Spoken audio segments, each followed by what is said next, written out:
할렐루야.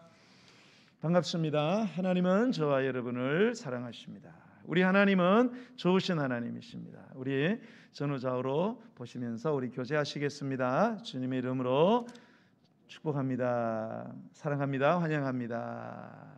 네, 서로 축복하시기 바랍니다. 반갑습니다. 네, 우리 비대면으로 예배하시는 우리 성도님들도 대단히 반갑습니다. 오늘 우리는 로마서를 읽었습니다. 로마서는 16장으로 되어 있는데요. 로마서는 굉장히 심오한, 그리고 오묘하고 또 기이하고 참으로 이해가 불가사의한, 우리가 로마서를 보면 참 너무나도 이상한 이 하나님의 사랑을 만나게 됩니다. 왜 이상하냐? 로마서에 나타난 이 하나님의 사랑을 보면 죄인을 사랑했다 이렇게 이야기합니다. 여러분, 우리가 죄인을 사랑할 수는 없습니다. 다 누구나 죄인을 싫어하죠. 꺼리끼고 제껴버리고.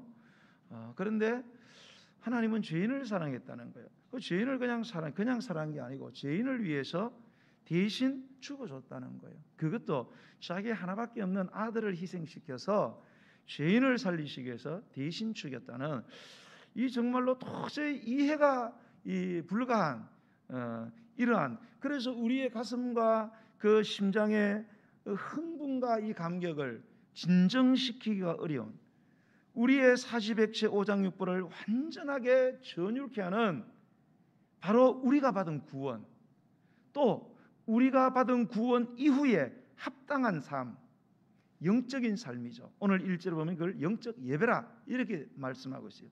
이 영적 예배를 다루고 있는 죄인된 우리에게 행하신 하나님의 구원에 관한 위대한 대서사시가 뭐냐? 바로 로마서라는 것입니다. 그래서 우리가요, 이 로마서를 잘 배우게 되면 저 앞에 있는 창세기가 환하게 보이게 되고요, 또 잘 배우게 되면 저 뒤에 있는 요한계시록이 환하게 보이게 됩니다. 그래서 로마서를 잘 우리가 배우고 연구하게 되면 성경 전체를 이 관통하는, 지금 우리가 받아 소유하고 누리고 있는 이 구원, 또 장차 영원히 누리게 될 그 구원에 대한 이 통전적인, 다시 말해서 전체론적인 그런 시각, 그런 그림을 그릴 수 있게 된다는 것입니다. 로마서 이 16장은요 크게 두 부분으로 일반적으로 나눕니다. 1장에서 11장, 12장에서 16장까지 다룹니다. 1장에서 16장까지는 구원의 교리에 대한 이야기입니다. 12장에서 16장까지는 구원받은 자의 삶에 대해서 다루고 있습니다. 또 이 앞에 있는 1장에서 11장을 또 둘로 나누게 되면 1장에서 8장까지는 하나님의 우리에게 허락하신 개인의 구원, 우리 각자에게 허락하시는 개인의 구원에 대해서 다루고 있고요, 9장부터 11장까지는 개인의 구원을 넘어서서 인류의 구원에 대해서 다루고 있는 것이 9장에서 11장까지입니다. 그래서 우리가 늘 이런 질문하잖아요. 이순신 장군은 지옥 갔습니까? 천국 갔습니까? 김유신 장군은 천국 갔습니까? 지옥 갔습니까? 이런 질문하잖아요. 이 질문에 대한 해답이 인류의 구원을 다루고 있는 로마서 9장과 이 11장 사이에 여기에 대한 해답이 나오고 있습니다. 여러분, 이 책의 저자는 사도 바울이고요. 사도 바울은 굉장히 논리적인 사람이고 차분한 사람입니다. 그래서 그는 이 하나님의 구원을요 로마서를 통해서 아주 논리적으로 그렇게 풀어가고 있습니다. 하지만 그는 이 하나님의 그 구원의 놀라움과 그 구원의 감격 때문에 결국은 논리적으로 이 구원의 교리를 끝맺지 못하고 마침내 그 하나님의 구원에 완전히 감격을 해서 그 하나님의 구원에 너무나 감동을 해서 결국은 뭡니까? 논리로 시작을 했지만은 결국은 그 흥분과 감격 가운데 찬양으로 이 로마서 11장을 마무리하는 것을 우리가 보게 됩니다. 그래서 오늘 우리는 12장을 읽었잖아요. 그 11장 그 33절에서 36절에 보면은 하나님의 이 구원을 쭉 다루다가 마지막에는 결국은 자기가 막 흥분을 해가지고 하나님 앞에 영광을 올려드리는 그 찬양을 묘사하고 있습니다. 우리가 한번 읽어보겠습니다. 네, 33절부터 36절 시작.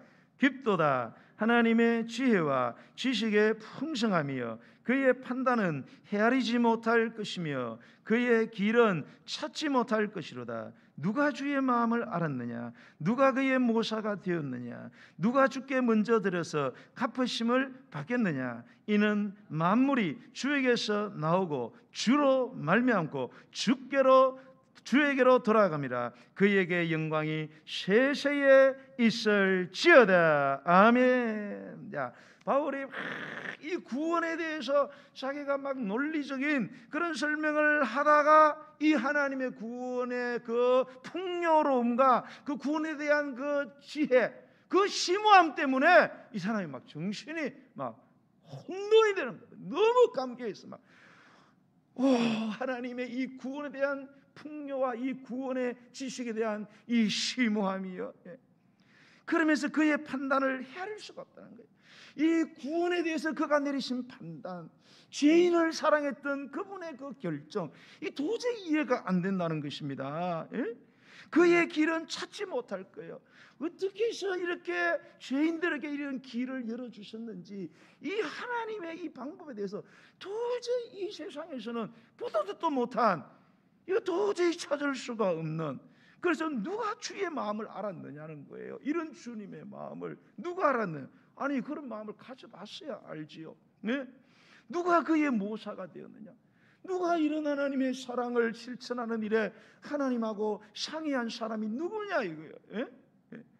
그러면서 누가 주께 먼저 들어서 갚으심을 받겠느냐? 누가 우리에게 있는 것으로 하나님께 드려서 하나님이 주시는 구원을 받은 자가 누구냐 이거예요. 아무것도 없는 우리에게 그냥 우리에게 구원을 거저 주셔서 우리에게 구원을 받도록 하신 것, 아무것도 없는 우리. 그래서 감격에서 만물은 주에게서 나왔고 주께로 말미암고 주님에게로 돌아가는 것이 당연하다는 거예요. 그래서 영원히 세세의 영광을 받을지어다. 그래서 막 자기가 흥분을 해가지고 막 난리를 치는 거예요. 차분하던 사람이 이 막 구원의 이 교리를 막 완전히 이해하게 되니까 막 그 감격에 막 사무쳐서 주님을 찬양하는 이런 일이 저와 여러분에게도 일어나게 되기를 예수님 이름으로 축원합니다. 여러분, 우리가 받은 구원은 교리가 아닙니다. 삶이에요. 삶. 하나님은 사도 바울을 통해서 구원은 단순한 교리가 아니고 역동적인 우리의 삶을 변화시키는 능력이라는 것을 우리에게 가르쳐주고 있습니다. 그러므로 여러분도 구원을 교리로 이해하지 마시고요, 삶으로 이해하셔야 된다는 겁니다. 대부분의 많은 그리스도인들이요, 구원을 교리로만 알고 교리로만 이해하기 때문에 머릿속에 구원에 대한 교리는 많아요. 그런데 경건의 모습은 있어요. 즉 믿는 자의 모습은 있다.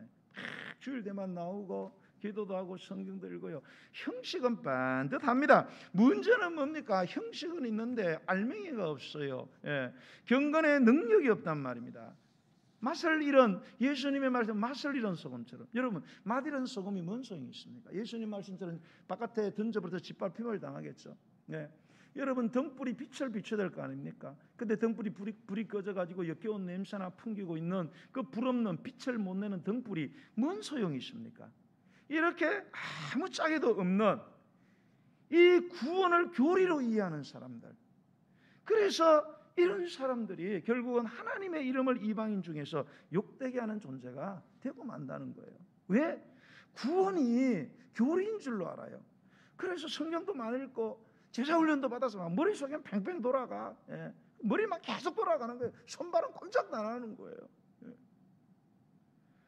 여러분, 바울은 이 1장에서 11장까지 이 구원에 대한 이야기를 하다가 이 구원이 찬송으로 변했다 그러죠.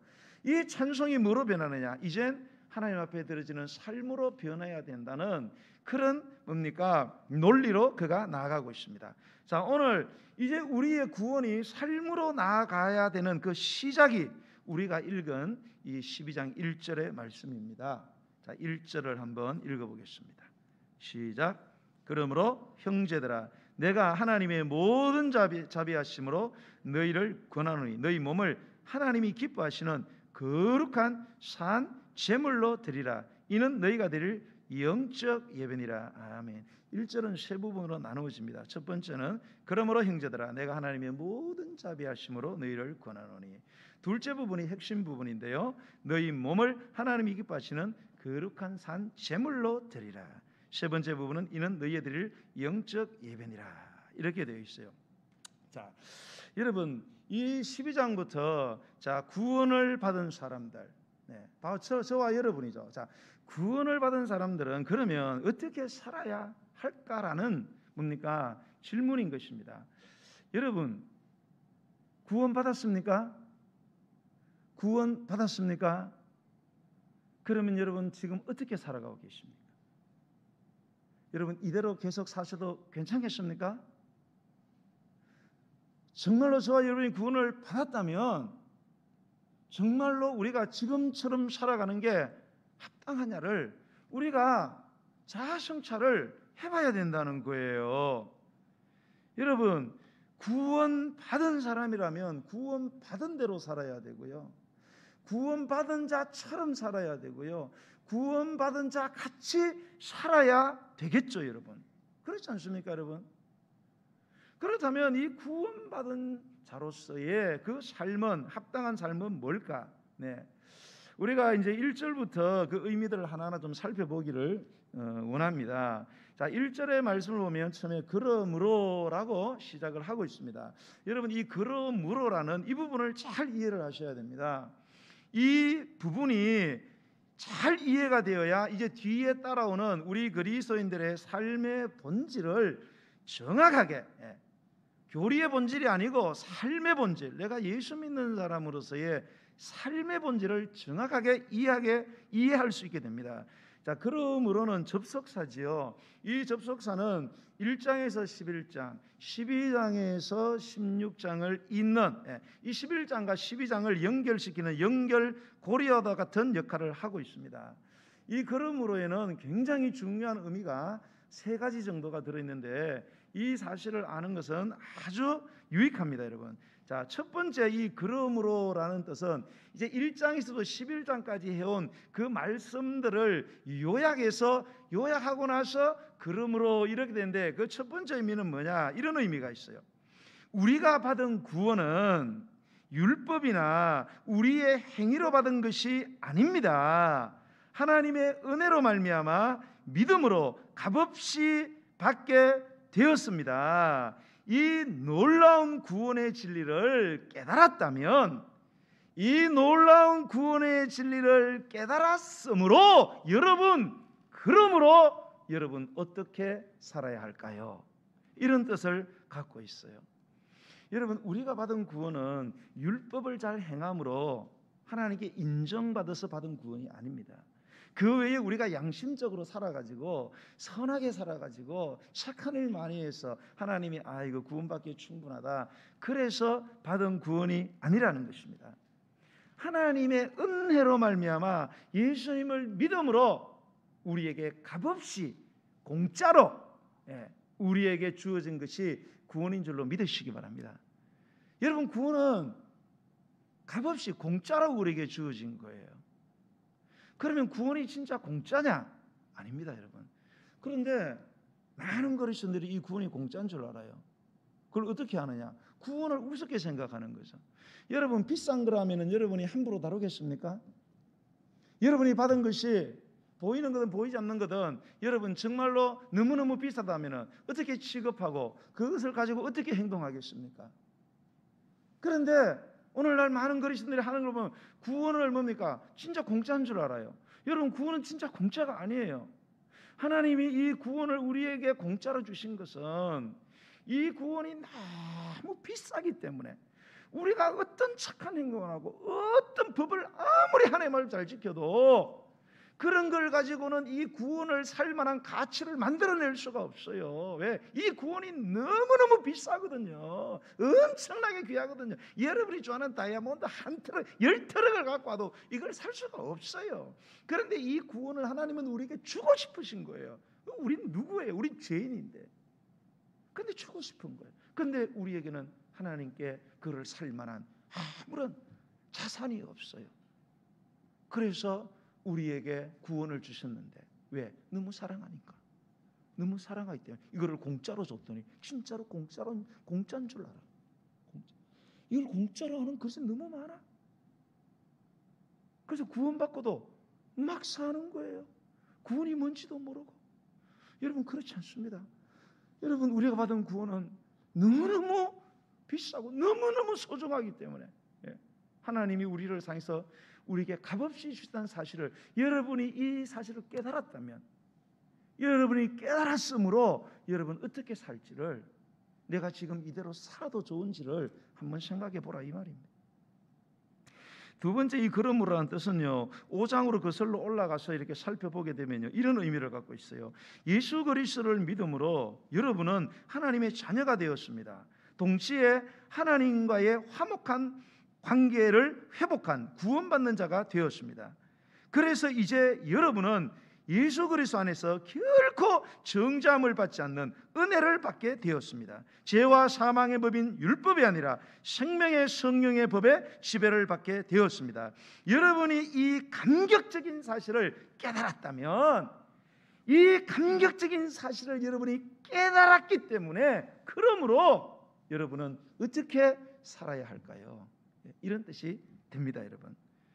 여러분 우리가 예수님을 믿음으로 사탄의 자식에게서 하나님의 자녀로, 흑암의 세력에서 광명의 세계로 우리가 신분 이동이 일어났어요. 엄청난 축복이죠. 그래서 하나님과 원수였는데 하나님과 화목하게 되었어요. 하나님을 믿기 전에는 늘 두려웠어. 저주받을까 벌받을까 봐 죄 한번 지으면은 늘 두려웠는데, 우리는 예수 그리스도를 통해서 하나님 안에 거하게 되고, 우리는 비록 죄의 종자를 가지고 죄를 지을 수밖에 없지만, 그러나 죄를 사할 수 있는 회개의 길을 열어주셔서 우리가 회개를 통해서 마음의 심령의 평안을 얻게 되고 하나님 사랑 안에서 자유하게 되었다는 거예요. 그래서 어떤 죄도 우리를 정죄하지 못하는, 우리를 심판하지 못하도록 하는 이런 엄청난 구원을 우리에게 준 것을 여러분이 깨달았습니까? 그러므로 여러분, 그러면 어떻게 살 거냐 이거예요.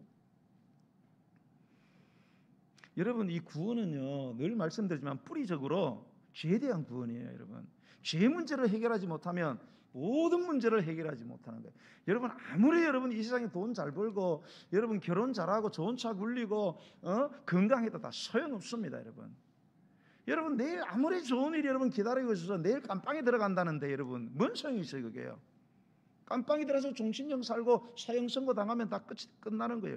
죄의 문제가 해결 안 되면 여러분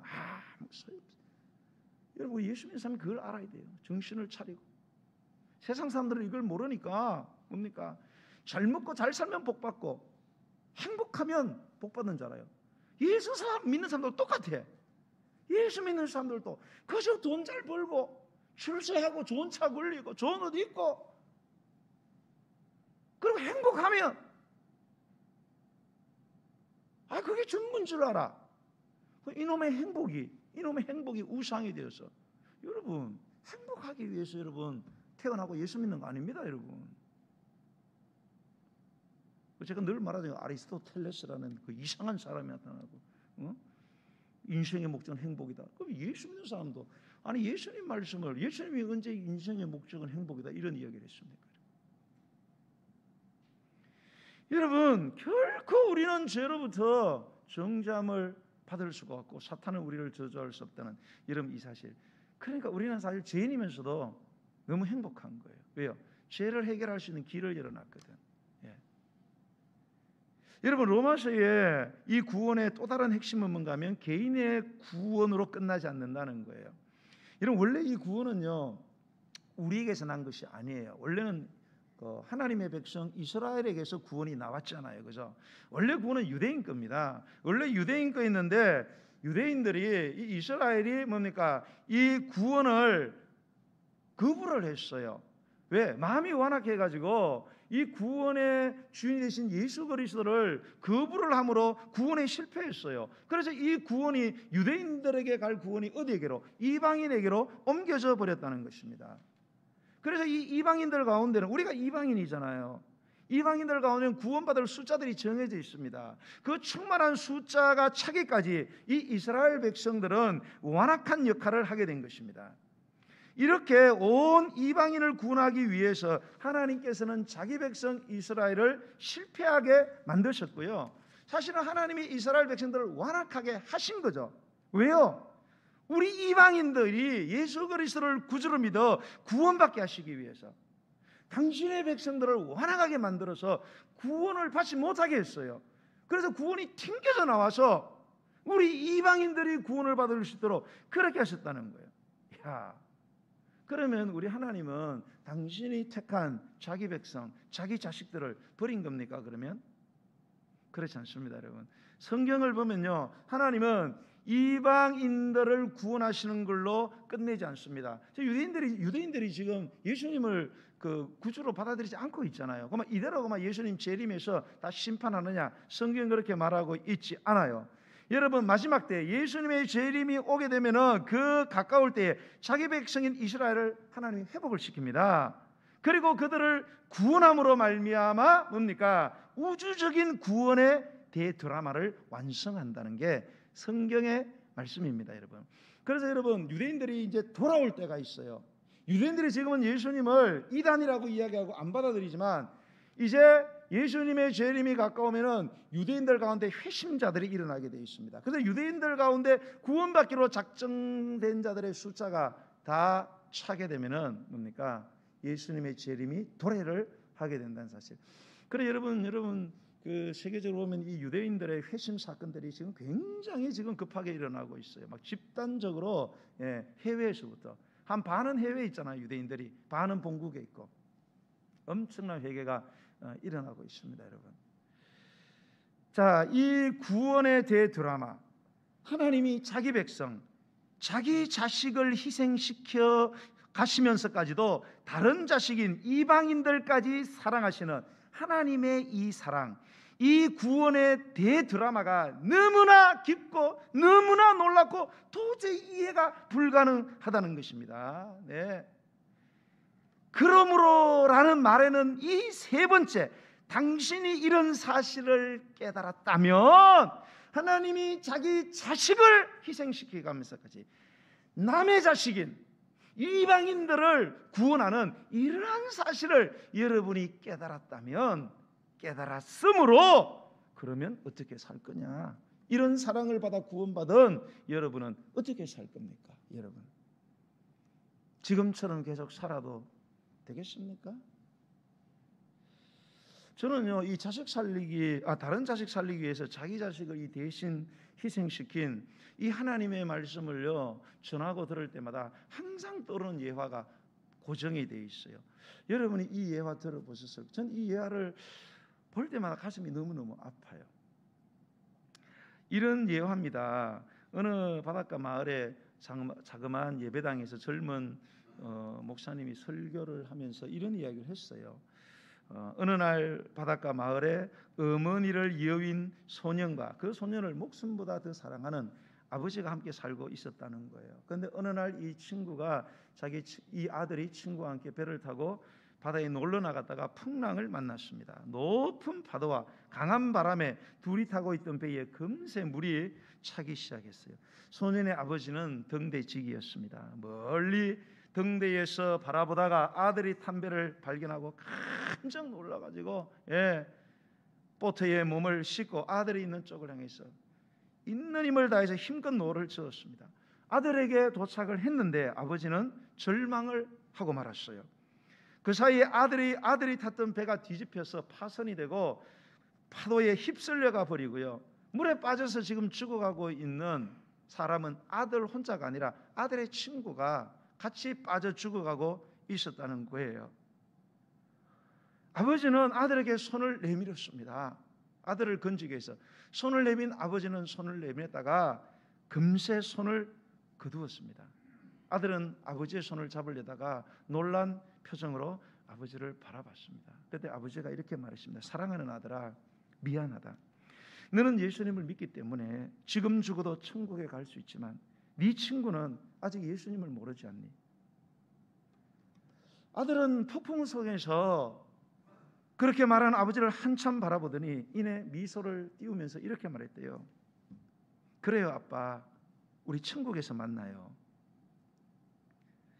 아버지는 배에 다 죽어가는 아들의 친구를 싣고 쏟아지는 눈물을 감추지 못한 채 사력을 다해서 육지까지 노를 저 왔다고 합니다. 자, 바닷가의 한 예배당에서 목사님의 설교가 이렇게 끝났어요.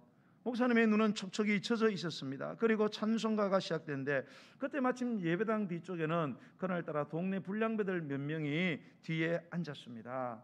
예배를 같이 드리고 있는데 그 이야기를 듣고 자기들끼리 거친 소리로 수군거렸어요. 야, 저 이야기 뭐야? 저 목사 완전 지어낸 거짓말장이잖아. 누가 저 따위 거짓말을 믿어? 그러면서 자기들끼리 수군거릴 때 그들의 뒤에서 그윽한 눈으로 설교를 듣던 머리가 하얗게 센 한 노인이 그들의 귀에 대고 나지막하게 이렇게 말했답니다. 젊은이들, 그렇지 않다네. 거짓말이 아니야. 아니야. 내가 바로 저 이야기 속의 아버지고 저기 서 있는 목사가 내가 구한 내 아들의 친구라네. 그렇게 이야기를 했다고 합니다. 사랑하는 여러분, 우리가 받은 구원이 여러분 이렇게 구원을 받은 거예요. 하나님이 자기 자식을 죽이고 자기 자식을 버려두고 여러분 그래서 우리가 구원을 받은 것입니다. 그러므로 여러분 우리는 어떻게 살아야 되겠어요? 우리가 어떻게 생각하고 어디를 가야 되고 뭘 먹어야 되고 내 시간은 어떻게 써야 되고 내 돈은 어떻게 써야 되고 내 인생은 어떻게 살아야 합니까? 여러분 만약에 이 예화가 실화라고 한다면 여러분 믿으시겠어요? 아마 안 믿으실 거예요. 저도 이게 잘 믿어지지 않아요, 솔직히. 그래서 인터넷 막 싹 뒤져가지고 이거 실화인지 아닌지 막 찾는데 아직까지 못 찾았어요. 진짜 이한 진짜. 그래서 저는 과연 이럴 수 있을까?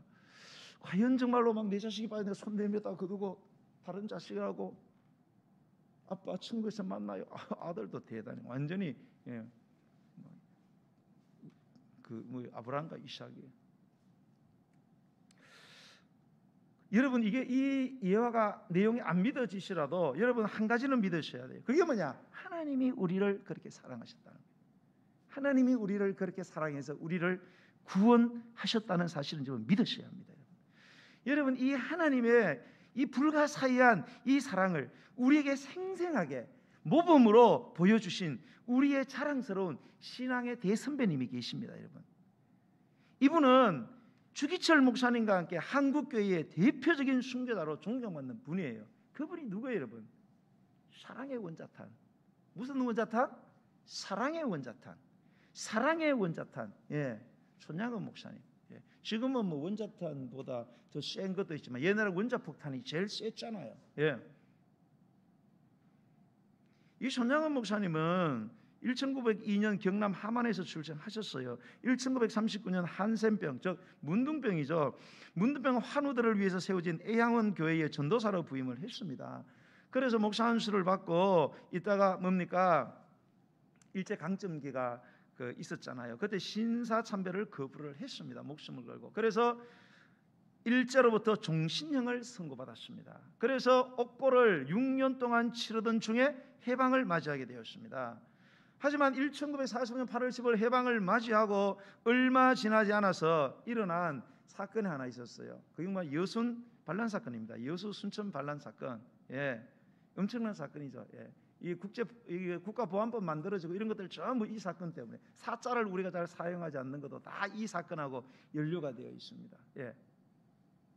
이게 뭐 4대대인가 그것부터 시작해서 뭐 14 연대로 막 가고 막 이게 사자가 들어서 이때부터 사자 쓰시면 그리고 국가보안법이 만들어진 거예요. 이 좌익 세력들 때문에 엄청난 피비린 나는 그런 뭐 전쟁이죠. 거의 전쟁입니다. 여러분 한번 나중에 여순 반란 사건 사진들 보세요. 너무너무 참혹합니다. 어떻게 같은 민족들이 이 사상이 다르다는 이유로 이렇게 사람을 죽일 수 있나? 그런데 이 여순 반란 사건에서 이 뭡니까 손양은 목사님은 두 아들을 잃게 됩니다. 25세에 당시 사범학교 다니던 이 큰아들하고 둘째 아들 19살, 그때 중학교 1학년 이 두 아들이 좌익 세력에 의해서 끌려가서 순천 경찰서 뒤쪽에서 여러분 총에 뭡니까 맞아가지고 너 예수 믿냐? 믿는다. 정말로 믿냐? 빵빵 쏴가지고 아들 둘을 죽여버렸어요. 그런 순교를 당하는 참상을 입게 됩니다. 하지만 목사님은 두 아들들을 죽인 범인이 잡혀 사형 집행 날짜만 기다리고 있을 때 그 청년을 자신의 아들로 입적시켜 사역자로 육성하는 초월적인 사랑을 그가 실천을 했습니다. 당시에 중학생이었던 목사님의 딸 손동이, 지금은 권사님이라 그러시잖아요, 그죠? 이 권사님은 그때를 회상하면서 말하기를 이렇게 말했습니다. 나는 펄펄 뛰면서 아버지에게 대들었습니다. 아버지, 용서하면 됐지 아들로 삼는다는 것은 무슨 뜻입니까? 나에게는 오빠가 되는 것인데 내 오빠를 죽인 원수가 어떻게 내 오빠가 되겠습니까? 이렇게까지 하지 않으면 예수를 못 믿는 것입니까? 라고 항변을 하니까 그때 손양은 목사님이 동희야, 성경 말씀을 자세히 보려무나 예수님께서 원수를 사랑하라고 그렇게 말씀하셨다. 용서로만은 안 된다. 그렇게 말씀하시면서 결국은 그를 양자로 삼았다고 합니다. 여러분, 정말로 이 목사님처럼 저도 목사님 이렇게 할 수 있을까? 야, 순교. 이제 목사님은 사실 결국은 1945년 8월 달입니까? 그 서울이 그 수복이 되잖아요. 수복될 때 그 쫓겨가는 인민군들에게 끌려가다가 또 총에 맞아 죽으셨어요. 결국은 순교를 당했는데 나는 정말로 이 공산당들이 이렇게 와가지고 총 갖다 대고 너 예수 믿으려면 여러분 하시겠어요? 장동현 집사님 여기다가 총을 대고 총이 무섭습니다. 여러분 회전하면서 막 나갈 때는 구멍이 뒤에는 이만큼 뻥 뚫립니다.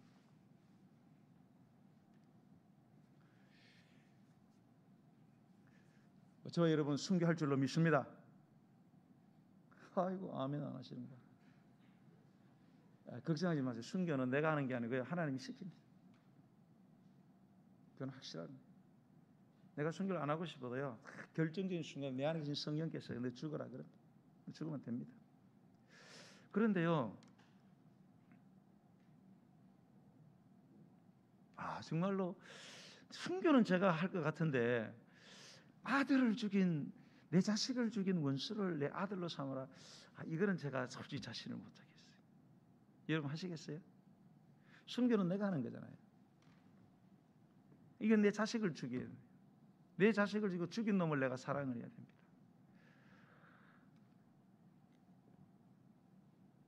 여러분 손양은 목사님은요, 이 두 아들의 장례식장에서 이런 인사말과 함께 감사의 고백을 했다고 전해지고 있습니다. 제가 이 시간에 무슨 답사를 하고 무슨 인사를 하겠습니까마는 그래도 하나님 앞에 감사하는 마음이 있어서 몇 말씀 드립니다. 첫째, 나 같은 죄인의 혈통에서 순교의 자식들이 나오게 하셨으니 하나님 감사합니다.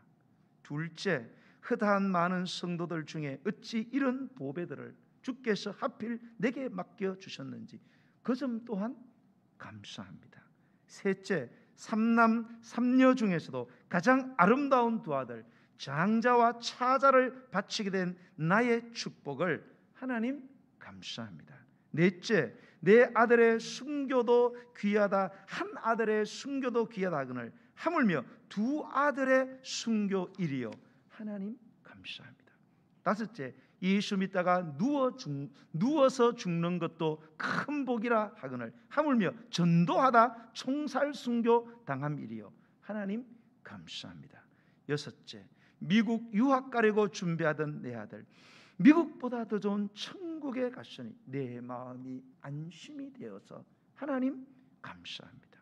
일곱째, 나의 사랑하는 두 아들을 총살한 원수를 회개시켜 내 아들 삼고자 하는 사랑의 마음을 주신 하나님 감사합니다. 여덟째, 내 두 아들의 순교로 말미암아 무수한 천국의 아들들이 생길 것이 믿어지니 우리 하나님 감사합니다. 아홉째, 이 같은 역경 중에서도 이상 8가지 진리와 하나님 사랑을 찾는 기쁜 마음, 여유 있는 믿음 주신 우리 주 예수 그리스도께 감사합니다. 10번째, 이렇듯 과분한 축복을 누리게 하시니 이것 또한 감사합니다. 전부 다 장례식장이 눈물바다가 됐대요. 그러나 손양호 목사님은 전혀 슬퍼하지 않고 영광일세, 영광일세, 내가 누릴 영광일세, 그렇게 힘차게 찬양을 부르면서 두 아들을 떠나보냈다고 합니다. 성도 여러분, 저와 여러분이 그런 구원을 받은 거예요. 여러분, 사실 손양은 목사님은 상상을 초월하는 그런 사랑을 우리에게 보여주셨죠. 하나님의 사랑을. 그러나 사실 손양은 목사님은 둘이가 죽어도 그래도 4명은 남아있잖아요. 그죠? 3남 3녀니까 아들 하나 있고. 손양은 목사님 과연 독자가 죽었다면 그렇게 할 수 있었을까? 물론 하셨겠지만 여러분, 정말로 하나밖에 없는 내 자식을 죽인 그 원수를 사랑할 수 있겠는가? 그런데 우리 하나님은 우리를 그렇게 사랑했다는 거예요. 우리는 그런 생각을 해본 적도 없고 하려고도 하지 않고 상상도 안 하기 때문에 이 사랑으로 구원받은 우리의 구원의 감격이 전혀 느껴지지 않는 거예요. 여러분, 로마서 5장 8절에서는 이렇게 기록하고 있잖아요. 우리가 아직 죄인 되었을 때, 우리가 여전히 죄를 짓고 있을 때에 그리스도께서 우리를 위하여 죽으셨대요. 아니, 어떤 정신 나간 사람이 죄를 짓고 있는 놈을 위해서 어떻게 대신 죽어줄 수 있습니까? 그 죄인은 죽어 없어져 버려야지요. 그래서 하나님께서 우리에 대한 자기의 사랑을 확정하셨다고 했어요. 로마서 5장 10절에는 곧 우리가 원수 되었을 때에 그의 아들의 죽으심으로 말미암아 하나님과 화목하게 되었은즉 화목하게 된 자로서는 더욱 그의 살아나심으로 말미암아 구원을 받을 것이다. 이 말씀을 완전히 하나로 뭡니까? 총체적으로 모아서 선포하는 말씀이 바로 요한복음 3장 16절 아니에요? 하나님이 세상을 이처럼 사랑해. 어떻게? 독생자를, 하나밖에 없는 아들을 이 죄를 짓는 우리를 위해서 주셨다는 거예요. 왜요? 이는 그를 믿는 자마다 멸망하지 않고 영생을 얻게 하려 하심이라. 할렐루야. 그래서 여러분, 이 구원의 감격이 느껴지십니까? 저와 여러분이 이렇게 구원받아 이 땅에 살다가 언젠가는 영원한 하나님의 나라에 들어갈 것을 여러분 믿는 믿음 때문에 여러분의 마음에 감격이 있냐 이거예요. 내가 그렇게 구원받았기 때문에, 우리가 그렇게 구원을 얻었기 때문에 여러분, 그러면 우리가 어떻게 살겠냐, 어떻게 살아야 되겠냐, 이대로 살아도 되겠냐.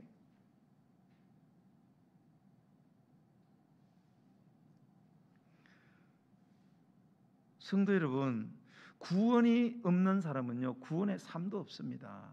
왜 구원의 삶이 없을까? 구원이 없기 때문에 구원의 삶이 없죠. 여러분, 늘 말씀드리잖아요. 아무리 작은 여러분 성냥개비도 진짜 불은 열을 발산하게 돼 있어요. 내 삶에 구원의 삶이 만약에 없다면 내 안에 구원이 없는 거예요. 여러분, 주여 주여 하는 자마다 다 천당에 가는 거 아닙니다. 주의 이름으로 선지자 노릇하고 주의 이름으로 귀신 쫓아내고 주의 이름으로 많은 권능을 행했지만 이 불법을 행하는 자들아, 도무지 너희들 내가 모르겠구나. 여러분, 인생의 의미를 모르는 사람이요, 열심히 살아봤자 소용없습니다. 인생의 의미, 인생이 어디서 왔어, 인생이 뭘 하다 어디로 가는지를 알아야 돼요.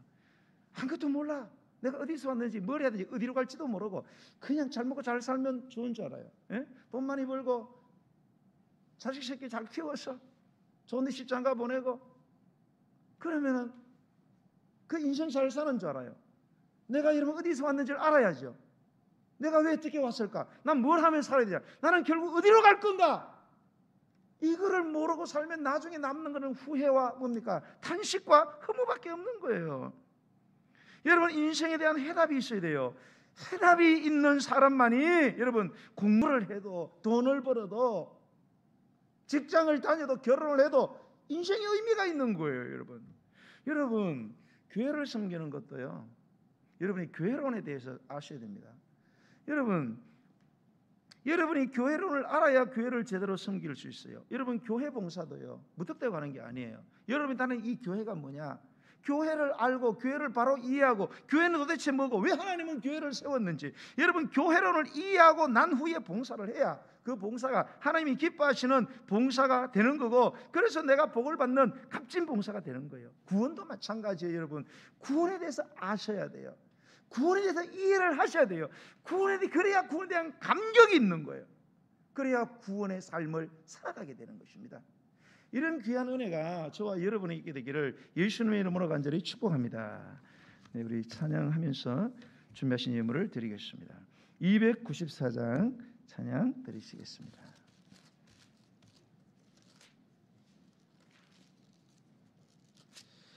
하나님은 외아들을 주시는 데까지 세상 사람 사랑하니 참사랑이로다. 아멘. 우리 찬양의 가사를 잘 생각하시면서 우리 찬양 드리겠습니다.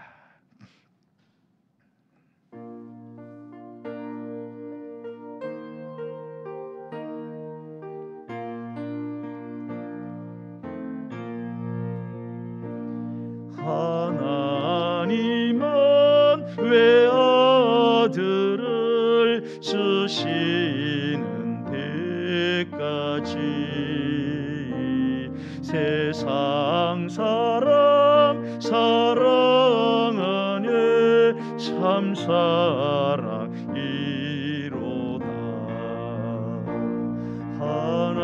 하나님은 사랑이라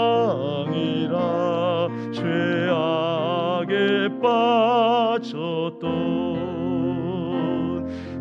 우리까지 사랑하네 참 사랑 아닌가.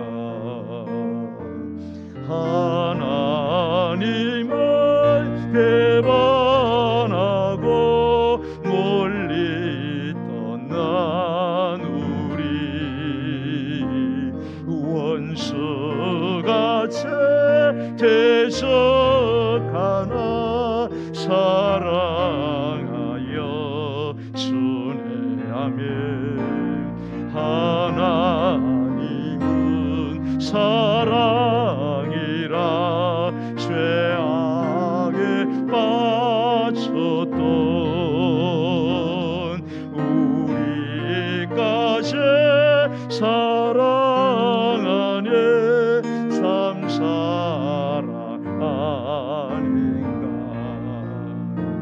세상 죄를 사시려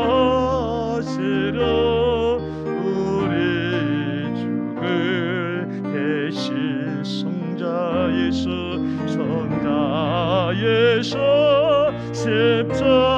십자가에 고난 받으신. 아멘 아멘. 하나님은 사랑이라 죄악에 빠졌던 우리까지 사랑하네 참 사랑 아닌가. 이 사랑에 감사하여 곧 주께 나오라. 고난 영혼 주께 맡겨 구원을 얻어. 하나님은 사랑이십니다. 하나님은 사랑이라 죄악에 빠졌던 우리까지 사랑하네 참 사랑 아닌가. 오늘 이 시간 우리 다 함께 기도 가운데 하나님께 나아가기를 원합니다. 오늘 주신 말씀을 기억합시다. 이 그러므로라는 이 말씀, 우리의 받은 구원이 어떠한 것을 말씀하시면서 그 구원의 진리가 얼마나 놀랍고 감격스러운지 우리가 깨달았다면 사랑하는 여러분, 우리가 어떻게 살아야 되겠습니까?